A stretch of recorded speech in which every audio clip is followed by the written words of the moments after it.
네, 손으로 푸는 통계입니다. 오늘은 41번째 시간이고요. QQ 플롯을 그리는 방법에 대해서 설명드릴 겁니다.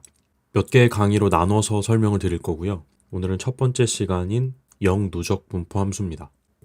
QQ 플롯은 퀀타일 플롯의 줄임말입니다. 퀀타일을 한국말로 하면 분위수, 그래프입니다.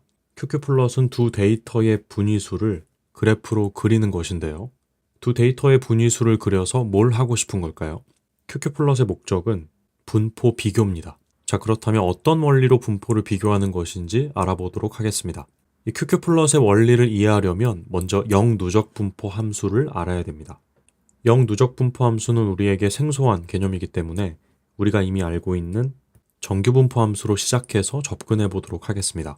정규 분포 함수는 확률 밀도 함수입니다. 정규 분포 함수를 그래프로 그려보면 이렇게 종 모양으로 생겼고요. 여기 있는 대칭축에 해당되는 값이 정규 분포의 평균입니다. X축은 변수입니다. 변수는 키나 몸무게 등이 있고요. Y축이 확률 밀도 값입니다. 정규 분포 함수에서 이 함수 값은 확률을 나타내지는 않고요. 이 정규 분포 함수의 넓이가 확률을 나타냅니다. 이번에는 이 정규 분포 함수를 이용해서 누적 분포 함수를 구해보도록 하겠습니다.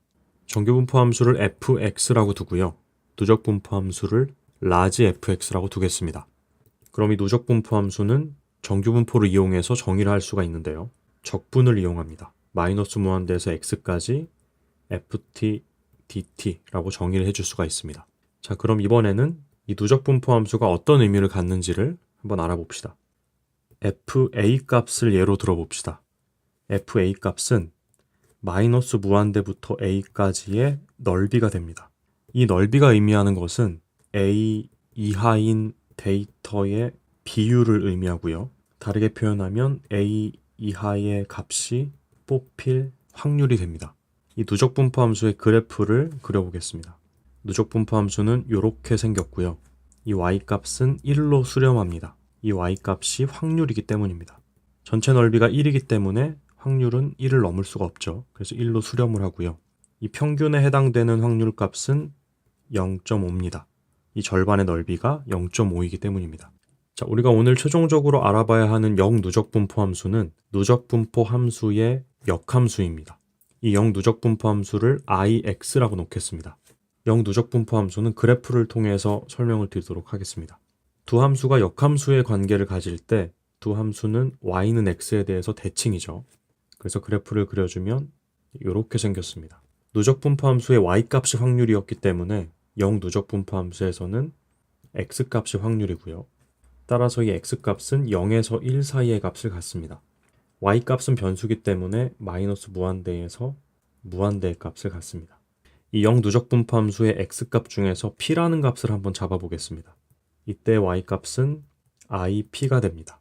이 p와 ip를 누적 분포 함수에 표현해 보면 ip는 x값이 되고요. p는 y값이 됩니다. 다시 p와 ip를 정규 분포 함수에다가 표시를 해보겠습니다. 이 x값이 ip가 되고요. 마이너스 무한대부터 ip까지의 넓이가 p가 됩니다.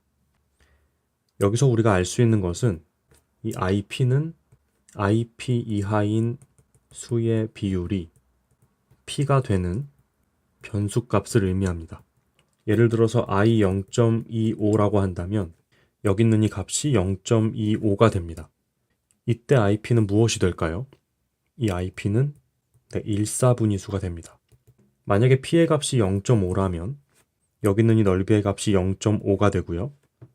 이때 ip는 2사분위수가 됩니다. 자, 이 성질을 영누적 분포 함수의 그래프에다가 한번 나타내 보겠습니다.